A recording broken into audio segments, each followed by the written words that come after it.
இன்றைய தினம் சிறகடிக்கும் ஆசி சீரியலில் முத்து முழு பணத்தையும் கட்டி வீட்டை மீட்டு விடுகிறார். அதற்கு பிறகு சிந்தாமணியிடம் முத்து, மீனா மற்றும் அண்ணாமலை ஆகியோர் உண்மையான உழைப்பின் தத்துவங்களை பற்றி கூறுகின்றனர். மேலும் இறுதியில் உண்மையே வெல்லும் என்று தெரிவிக்கின்றனர்.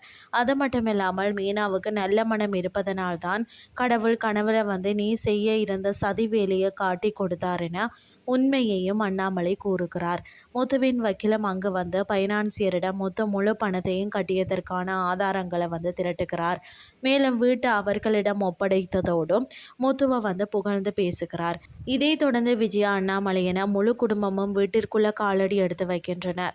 இதனால் விஜயா மிகவும் உணர்ச்சி வசப்பட்டு அண்ணாமலையின் மீது சாய்ந்து அழுகிறார். இறுதியில் விஜயாவின் வீடு மீண்டும் களை கட்டுகிறதா.